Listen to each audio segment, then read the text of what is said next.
Friends, welcome back to our channel. ഇന്ന് നമ്മൾ ഒരു ഈവനിങ് വ്ളോഗായിട്ടാണ് എത്തിയിട്ടുള്ളത്. അതായത് വൈകുന്നേരത്തെ കുറച്ച് വിശേഷങ്ങളൊക്കെ ഇൻക്ലൂഡ് ചെയ്തിട്ടുള്ള ഒരു കുഞ്ഞു വ്ളോഗ്. നമുക്കുണ്ടല്ലോ കുറച്ചധികം മാങ്ങ കിട്ടിയിട്ടുണ്ട്. സോ അത് വെച്ചിട്ട് അച്ചാറിടണം. അതിൻ്റെ ഒരു മെയിൻ ടാസ്ക് എന്ന് പറയുന്നത് ഈ കട്ടയിൽ തന്നെയാണ്. കഴിഞ്ഞ പ്രാവശ്യം മാങ്ങ കിട്ടിയപ്പോൾ ഇതിങ്ങനെ അരിഞ്ഞുണ്ടാക്കണ മടി കാരണം ഞാനത് ചോപ്പറിലിട്ട് അങ്ങോട്ട് കറക്കിട്ടോ. ആകെ മൊത്തം ചക്കക്കൂട്ടാൻ വെച്ചൊരു പരിവായിരുന്നു നമ്മുടെ മാങ്ങ അച്ചാറ്. സോ ഇത്തവണ റിസ്ക് എടുത്താലും വേണ്ടില്ല, ഇതിങ്ങനെ കുഞ്ഞു കുഞ്ഞു പീസാക്കിയിട്ട് കട്ട് ചെയ്യണം എന്ന് തന്നെ വിചാരിച്ച്. എന്തോ ഒരു ഭാഗ്യത്തിന് എൻ്റെ ഹസ്ബൻഡും കൂടെ കൂടിയിട്ടുണ്ട് കേട്ടോ.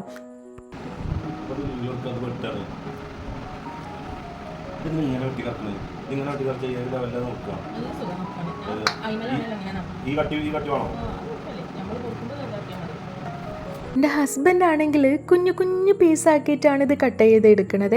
ഞാൻ അങ്ങനെയല്ല, വെട്ടൊന്ന് കണ്ടം രണ്ട് എന്ന് പറഞ്ഞ പോലെ നമുക്കിത് മാത്രം, അതായത് ഇതിമ്മ തന്നെ ഇരുന്നാൽ പോരാ, ഇതല്ലാണ്ട് വേറെയും കുറേ കാര്യങ്ങൾ ചെയ്യാനുണ്ടാവും. അപ്പോൾ പെട്ടെന്ന് തന്നെ തീരാൻ വേണ്ടിയിട്ട് ഒരു മീഡിയം ലെവലിലാണ് കട്ട് ചെയ്യണത്. ആൾക്കത് അങ്ങോട്ട് പറ്റണില്ല. കാരണം മാങ്ങ എപ്പോഴും നമ്മളിങ്ങനെ കട്ട് ചെയ്യുന്ന സമയത്ത് കുഞ്ഞേതാക്കിയിട്ട്, എത്രത്തോളം കുഞ്ഞേതാക്കിയിട്ട് കട്ട് ചെയ്യണതോ അത്രയും ടേസ്റ്റ് കൂടും കേട്ടോ മാങ്ങച്ചാറിന്. എനിവേ നമ്മളതൊക്കെ കട്ട് ചെയ്ത് സെറ്റാക്കി എടുത്തു. അതിനുശേഷം അതിലേക്ക് കുറച്ച് ഉപ്പും മഞ്ഞൾപ്പൊടിയും മുളക് പൊടിയും കൂടെ അങ്ങോട്ട് ആഡ് ചെയ്ത് കൊടുത്തിട്ട് നല്ലോണം മിക്സ് ചെയ്തിട്ട് അങ്ങോട്ട് മാറ്റി വെക്കുക. കുറച്ചധികം സമയം മാറ്റി വെക്കുകയാണെന്നുണ്ടെങ്കിൽ ഇത് നല്ലോണം പിടിച്ച് അതിൻ്റെ ആ വെള്ളമൊക്കെ അങ്ങോട്ട് ഇറങ്ങി സെറ്റാവും കേട്ടോ. അതിൻ്റെ ഇടയിൽ കൂടെ ഞാനിവിടെ ഒരു കട്ടനുള്ള വെള്ളമൊക്കെ വെച്ചിരുന്നു കേട്ടോ. അപ്പോൾ അതൊക്കെ തിളച്ച് സെറ്റായിട്ടുണ്ട്. ആവശ്യത്തിനുള്ള ചായപ്പൊടിയൊക്കെ അങ്ങോട്ട് ആഡ് ചെയ്ത് കൊടുത്ത്, ഇന്നിപ്പം ചായക്ക് നമ്മൾ കടിയായിട്ട് ഒന്നും ഉണ്ടാക്കിയിട്ടില്ല. എന്തെങ്കിലുമൊക്കെ ആയിട്ട് കുത്തിക്കലക്കി ഉണ്ടാക്കുന്ന പതിവാണ്. ഇന്നിപ്പം രാവിലെ നമുക്ക് ചപ്പാത്തിക്ക് കടല റോസ്റ്റ് ആണ് ഉണ്ടാക്കിയിട്ടത്. അപ്പോൾ അത് ഇച്ചിരി ബാലൻസ് ഇരിപ്പുണ്ട് കേട്ടോ. എന്നാൽ അതങ്ങോട്ട് ചൂടാക്കി എടുക്കാമെന്ന് വിചാരിച്ച്. കട്ടൻ്റെ കൂടെ ഈ ഒരു കടല റോസ്റ്റ്, ഈ സംഭവം കോംബോ അടിപൊളിയാണ് കേട്ടോ. അങ്ങനെ കഴിച്ചിട്ടില്ലാത്തവരുണ്ട് എന്നുണ്ടെങ്കിൽ ഒന്ന് കഴിച്ച് നോക്ക്. മസ്റ്റ് ട്രൈ ആണ്. നമ്മൾ ആദ്യമായിട്ടാണ് ഇത് കഴിക്കുന്നത് ഇങ്ങനെ.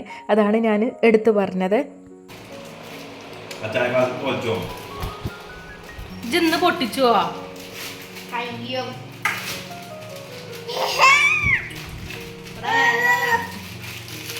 കമലഹാസന്റെ മുടിയൊന്ന് മുന്നിന്ന് മാറ്റി. അതാണ് ഈ കാണുമ്പോ ഓള് വിചാരം വലിയ ചന്തെന്നാണേ. നമ്മുടെ കടല റോസ്റ്റൊന്നും ഐബുട്ടന് വേണ്ട കേട്ടോ. അവനിതാ ഈ ഒരു ക്രീം ബണ്ണ് ഉണ്ടായിരുന്നു. അപ്പോൾ നിഷുവിൻ്റെ കൂടിയിട്ട് അതിങ്ങനെ ചെറിയതായിട്ട് കുഞ്ഞു കുഞ്ഞു പീസൊക്കെ എടുത്ത് കഴിച്ച്. ദെൻ അതിന് ശേഷമാണ് നമ്മൾ ഈ ഒരു അച്ചാർ സെറ്റ് ചെയ്യാൻ പോണത്. അന്നേരം അതായത് ഒരു ഹാഫ് അവറെങ്കിലും വെച്ചിട്ടുണ്ടാകും കേട്ടോ. ഇതിൽ കൂടുതൽ വെക്കുകയാണെന്നുണ്ടെങ്കിൽ നല്ലോണം അടിപൊളിയായിരിക്കും. ഇതിപ്പം അതിൻ്റെ ആ ഒരു വെള്ളമൊക്കെ അങ്ങോട്ട് ഇറങ്ങി സെറ്റായി വന്നിട്ടുണ്ട്. സംഭവം പെട്ടെന്ന് തന്നെ പിടിച്ച് കിട്ടും ഇങ്ങനെ നമ്മളാക്കി വെക്കുകയാണെന്നുണ്ടെങ്കിൽ. ദെൻ നമ്മൾ ചട്ടിയൊക്കെ ചൂടാക്കാൻ വെച്ചിട്ടുണ്ട്. അതിലേക്ക് ആവശ്യത്തിനുള്ള നല്ലെണ്ണയാണ് ഒഴിച്ച് കൊടുക്കുന്നത് കേട്ടോ. നല്ലെണ്ണയിലാണ് നമ്മൾ അച്ചാർ ഉണ്ടാക്കണമെന്നുണ്ടെങ്കിൽ കേട് വരാണ്ടിരിക്കാൻ ചാൻസ് വളരെ കുറവാണ്. സോ ആവശ്യത്തിനുള്ള എണ്ണയൊക്കെ ഒഴിച്ച് ഉലുവയും കടുകൊക്കെ പൊട്ടിച്ചിട്ട് ഇഞ്ചിയും വെളുത്തുള്ളി ഇങ്ങനെ കുഞ്ഞേതാക്കിയിട്ട് ചോപ്പ് ചെയ്തെടുത്തിട്ടുണ്ട്. എന്നിട്ട് അതും കൂടെ അങ്ങോട്ട് അതിലേക്ക് ആഡ് ചെയ്ത് കൊടുക്കുക. നല്ലോണം ഒന്ന് അങ്ങോട്ട് ഇളക്കി മിക്സാക്കി കൊടുക്കുക. ഇതിപ്പം ബ്രൗൺ കളറായി വരണമെന്നൊന്നുമില്ല, ജസ്റ്റ് അതിൻ്റെ ആ ഒരു പച്ചമണം ഉണ്ടല്ലോ അതൊന്നും അങ്ങോട്ട് വിട്ട് കിട്ടിയാൽ മതി. അച്ചാറല്ലേ, എന്തായാലും ഇതിൽ കിടന്ന് സെറ്റാവാനുള്ളതാണല്ലോ. ദെൻ നമ്മൾ കുറച്ച് പച്ചമുളകും കറിവേപ്പിലയും കൂടെ അങ്ങോട്ട് ആഡ് ചെയ്ത് കൊടുത്തിട്ടുണ്ട്. വീണ്ടും നന്നായിട്ടൊന്ന് മിക്സ് ചെയ്തതിന് ശേഷം നമ്മുടെ മെയിൻ ഇൻഗ്രീഡിയൻ്റ് ആയിട്ടുള്ള അച്ചാർ പൗഡർ ഉണ്ടല്ലോ അതും കൂടി അങ്ങോട്ട് ഇട്ട് കൊടുക്കുക. ഇതിപ്പം നമ്മൾ വേറെ ഒന്നും ആഡ് ചെയ്ത് കൊടുക്കണ്ട, കാരണം എല്ലാം നമ്മൾ ഓൾറെഡി മാങ്ങയിൽ തന്നെ സെറ്റാക്കിയിട്ടുണ്ടല്ലോ. അപ്പോൾ അച്ചാർ പൗഡറും കൂടെ അങ്ങോട്ട് ഇട്ടിട്ട് നല്ലോണം മിക്സ് ആക്കിയതിന് ശേഷം നമ്മൾ ഓൾറെഡി സെറ്റ് ചെയ്ത് വെച്ചിട്ടുള്ള ഈ മാങ്ങയും കൂടെ അങ്ങോട്ട് ആഡ് ചെയ്ത് കൊടുക്കുക. ഞാൻ പറഞ്ഞല്ലോ വെള്ളമൊക്കെ നല്ലോണം ഇറങ്ങി വരുമെന്ന്. വെള്ളമൊക്കെ നല്ലോണം ഇറങ്ങി സെറ്റായിട്ടുണ്ട്. അതും കൂടെ അങ്ങോട്ട് ആഡ് ചെയ്ത് കൊടുത്തിട്ട് നല്ലോണം അങ്ങോട്ട് മിക്സ് ചെയ്ത് കൊടുക്കുക. കുറച്ച് നേരം ഒന്ന് നമ്മൾ മൂടി വെച്ച് വേവിക്കുന്നുണ്ട് കേട്ടോ. അതായത് ജസ്റ്റ് ഒന്ന് ഒരു 2 മിനിറ്റ് എങ്ങാണ്ട് മതി. ഓവറായിട്ട് വെന്താൽ മാങ്ങയ്ക്ക് അത്ര വലിയ രസമൊന്നും ഉണ്ടാവില്ല. വെന്ത് കഴിഞ്ഞാൽ അച്ചാർ കഴിക്കാൻ അത്രയും ടേസ്റ്റ് ഉണ്ടാവില്ല കേട്ടോ. ഇതിങ്ങനെ ജസ്റ്റ് ഇങ്ങനെ കടിക്കണം. നമ്മളിങ്ങനെ ഉപ്പ് തിരുമ്മൂലേ മാങ്ങയ്ക്ക്, ആ ഒരു പരുവത്തിൽ ഇങ്ങനെ കിട്ടണം. അതാണ് നമുക്കിഷ്ടം. എനിവേ ഒരു 2 മിനിറ്റ് അങ്ങോട്ട് വേവിച്ചെടുത്തതിന് ശേഷം അതിലോട്ട് ഒരു 1.5 ടീസ്പൂൺ പഞ്ചസാര ആഡ് ചെയ്ത് കൊടുക്കുക കേട്ടോ. ഇനിയിപ്പം നമുക്ക് സുർക്കയും കൂടെ ഒഴിച്ചു കൊടുക്കാം. സുർക്ക മീൻസ് നമ്മുടെ വിനാഗിരി ഉണ്ടല്ലോ അത് തന്നെ. അതാണല്ലോ ഇതിക്ക് എന്തായാലും മെയിനായിട്ട് വേണ്ടത്. സോ അതും കൂടെ അങ്ങോട്ട് ആഡ് ചെയ്ത് കൊടുക്കുക. ദെൻ ആവശ്യത്തിനുള്ള കായം പൗഡറും കൂടെ ആഡ് ചെയ്ത് കൊടുത്തിട്ടുണ്ട്. എന്നിട്ട് വീണ്ടും നല്ലോണം അങ്ങോട്ട് മിക്സ് ചെയ്തെടുത്താൽ നല്ല അടിപൊളിയായിട്ടുള്ള മാങ്ങച്ചാർ ഇവിടെ സെറ്റ് സെറ്റാണ്. നിങ്ങൾ ഇങ്ങനെയാണ് ഉണ്ടാക്കുന്നത് എന്ന് എനിക്കറിയില്ല. എന്തായാലും ഇങ്ങനെ ഉണ്ടാക്കാത്തവരുണ്ട് എന്നുണ്ടെങ്കിൽ ഒന്ന് ട്രൈ ആക്കി നോക്കി. സംഭവം അടിപൊളിയാണ് കേട്ടോ. ഇതിപ്പം നമുക്ക് മാത്രമായിട്ടല്ല നമ്മൾ ഉണ്ടാക്കുന്നത്, ഒരു 2-3 ബോട്ടിലാക്കി മാറ്റണം കേട്ടോ. അതുകൊണ്ട് തന്നെ നമ്മൾ അത്യാവശ്യം ക്വാണ്ടിറ്റിയിൽ തന്നെ ഇത് സെറ്റ് ചെയ്ത് എടുത്തിട്ടുണ്ട്. ദെൻ ഈവനിങ്ങിൽ ഒരു ജ്യൂസ് ഉണ്ടാക്കുന്ന പരിപാടിയുണ്ട്. അതായത് എൻ്റെ ഹസ്ബൻഡിന് ഈയിടെയായിട്ട് ഒരു നടക്കാൻ പോണ ശീലമൊക്കെ ഉണ്ട് കേട്ടോ. അപ്പോൾ നടത്തൊക്കെ കഴിഞ്ഞ് വരുമ്പോഴേക്കും നമ്മളിങ്ങനെ എന്തെങ്കിലുമൊക്കെ ജ്യൂസ് സെറ്റാക്കി വെക്കും.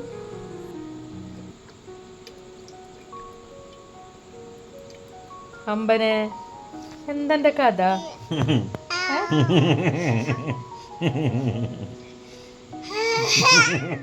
ഉപ്പായാലും മധുരമായാലും ഒന്നും ഓന് വിഷയമില്ല. ഏത് മധുരമില്ലേലും കുടിക്കും.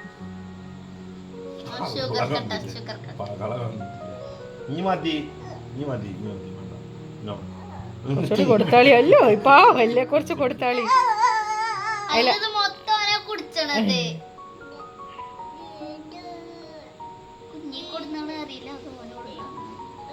മാണ്ടേ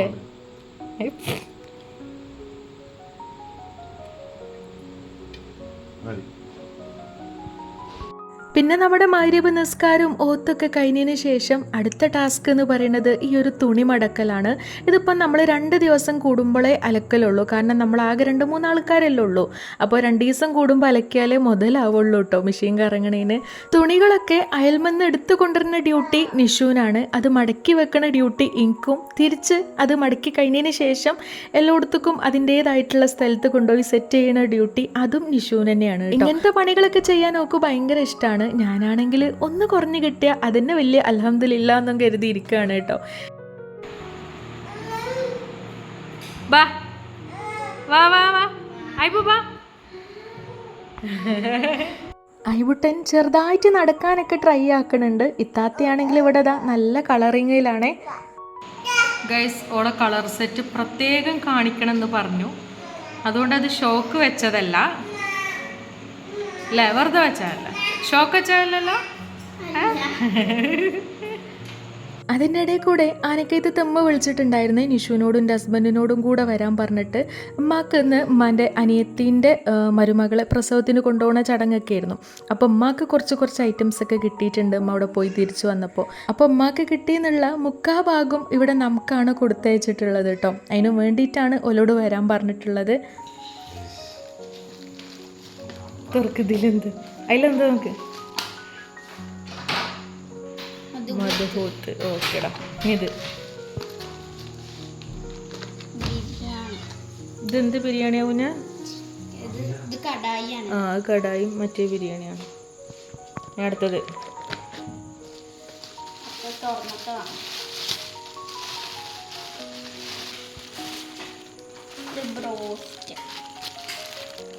ഓക്കെടാ.